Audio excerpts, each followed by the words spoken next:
Calcification and ossification, Part 2. Hello, I'm William Herring from Albert Einstein Medical Center in Philadelphia. In podcast 26, we spoke about calcifications related to hands and joints, diffuse calcification and ossification, calcifications associated with vascular disease and myositis. In this podcast, we're going to talk about calcification or ossification related to tumors, metastatic calcification, calcification associated with parasites, some miscellaneous diseases, and there'll be an expanded quiz at the end. Calcification and ossification related to tumors. Calcification related to tumors can occur in a primary soft tissue tumor. It can occur from extension of a bone tumor or from malignant degeneration of a benign tumor.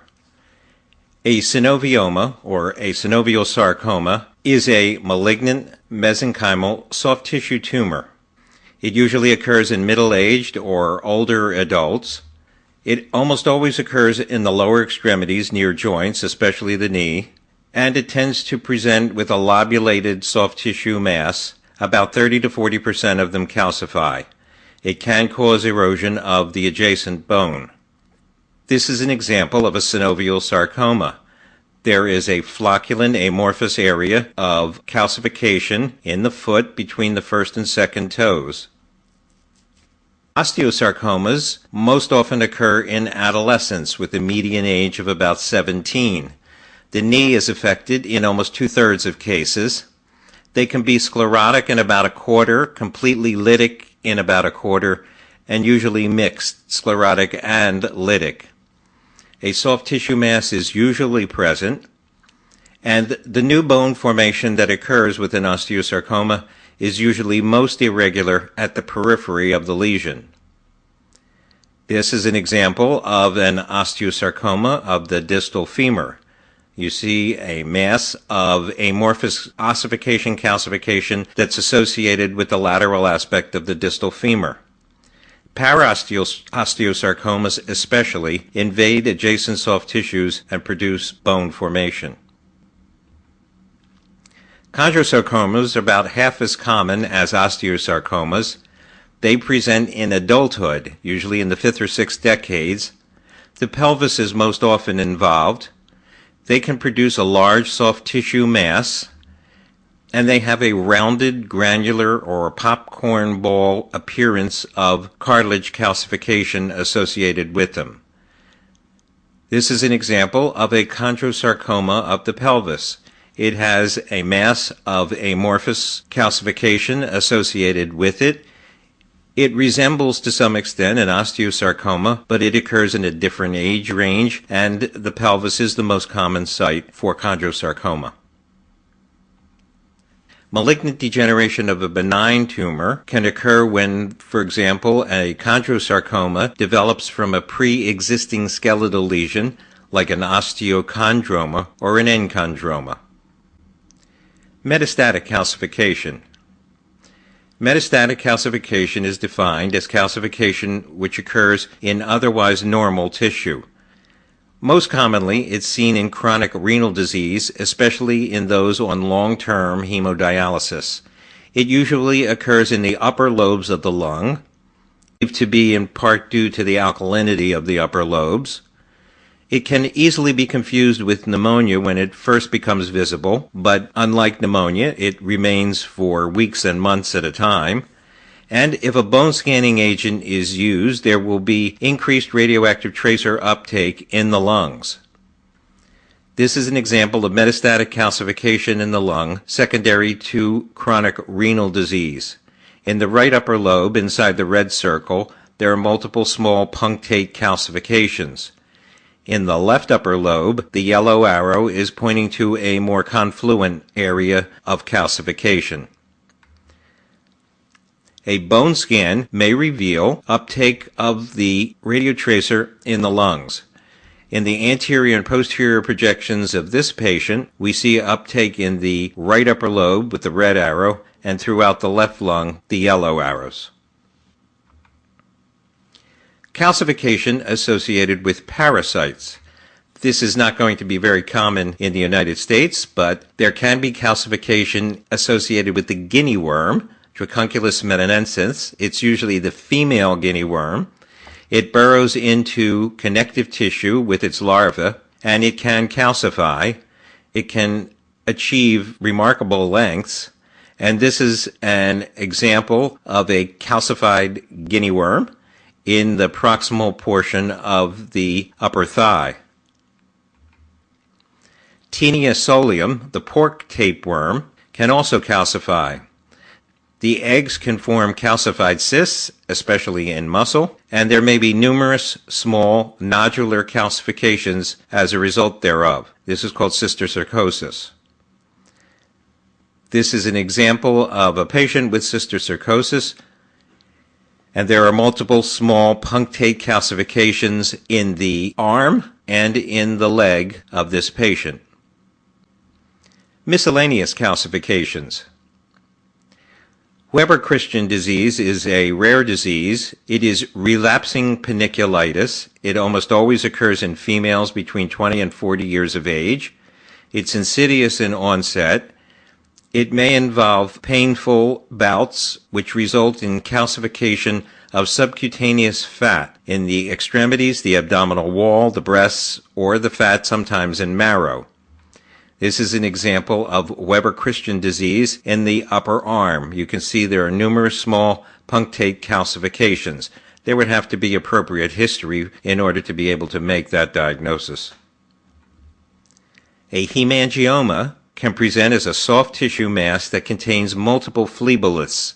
Phlebolyths, remember, have a radiolucent center, and the hemangioma can erode the underlying bone. This is an example of a hemangioma of the wrist. The white arrow is pointing to the soft tissue mass, and the red arrow to one of multiple small calcifications or phlebolyths within this hemangioma. The pinna of the ear can calcify in Addison's disease, gout, or hyperparathyroidism. This is a skull X-ray. Anterior is to your right, posterior to your left, and the red arrows are pointing to the visible pinna of the ear in this patient who has a calcified pinna in Addison's disease. Injection cysts are common. They're sometimes called cinchona cysts because they first were described secondary to quinine injections. They are injections of any material into the fat rather than the muscle, usually of the buttock. They can suppurate and drain. A biopsy shows fat necrosis and low-grade inflammation, and in fact, remarkably, the drug that was injected may still be present in the cysts even decades later. This is a classical example of an injection cyst in the right buttock. The red arrow is pointing to a calcified rim with a more loosened center, characteristic of an injection cyst. Ossification can occur within a surgical scar. This is a form of myositis ossificans secondary to trauma or heterotopic ossification, and it can occur in skin, muscle, or fat. It almost always occurs in males, and it almost always occurs in scars that are oriented vertically rather than horizontally, especially in the abdominal wall. 70% of them tend to be above the umbilicus, 30% below the umbilicus. And this is an example of a right posterior oblique view of the abdomen in a male who has a linear ossification. You can see that there is a cortex that surrounds this density, which indicates that it is bone, and this is ossification within a surgical scar. Now it's time for your expanded mini quiz. First question is to mix and match these crystals with these diseases with which they are associated. The crystals are calcium urate, calcium phosphate, calcium hydroxyapatite, calcium pyrophosphate, and the diseases are calcific tendinitis, pseudogout, gout, and tumoral calcinosis. Pause your computer or MP3 player and then resume playing when you think you have the answer. The correct associations are calcium urate is found in gout, calcium phosphate in tumoral calcinosis, which does also contain calcium hydroxyapatite, but calcium hydroxyapatite is more often associated with calcific tendinitis, and calcium pyrophosphate is found in pseudogout. This is a 34-year-old female with hand pain. Pause your computer or MP3 player while you ponder the diagnosis. This is calcinosis circumscripta, which is the fine punctate calcifications that you see in the tufts of both of the thumbs inside the red circle, and it is most frequently associated with the collagen vascular disease scleroderma. What types of calcifications are these? These are phleboliths in the pelvis. They're very common, they're asymptomatic, and they're recognizable by the more lucent center that the red arrow is pointing to. This is a 41-year-old male with limitation of motion in his joints. Pause your computer or MP3 player while you decide what type of calcification or ossification this is. This is myositis ossificans, or heterotopic ossification, in this case secondary to quadriplegia, secondary to immobility. You can see there's dense ossification surrounding both hip joints where the white arrows are pointing. This is a close-up of the wrist of a patient who has pain in the wrist. What's your diagnosis?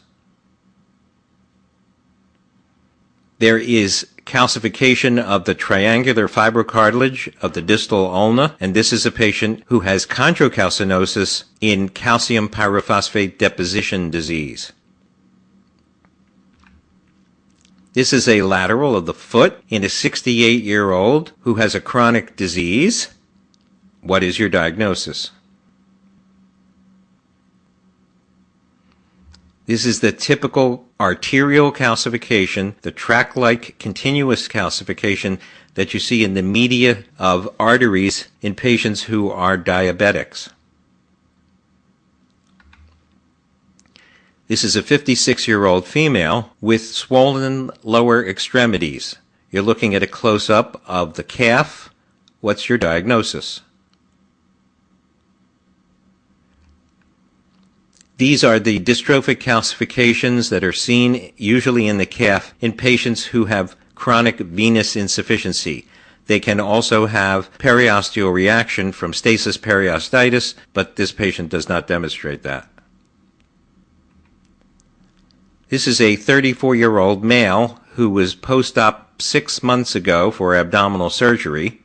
What's your diagnosis?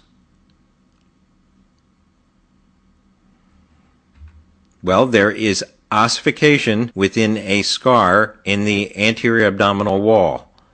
The red arrows are pointing to the ossification. You can see the yellow arrow is pointing to surgical wires, ossification within a scar. This is a 27-year-old with diffuse muscle stiffness. What is your diagnosis? This is calcinosis universalis, which is most frequently associated with dermatomyositis or polymyositis. There is diffuse sheet-like calcification that's seen in both lower extremities. You're looking at a close-up of the right shoulder in a patient who has a chronic disease. What is your diagnosis? This is the tumoral calcinosis that's associated with chronic renal disease. There is a dense, white, flocculent, tumor-like mass that is associated with the right shoulder joint, and this patient was standing up for an upright chest x-ray, and the white arrows are pointing to a fluid level where the calcium has come out of suspension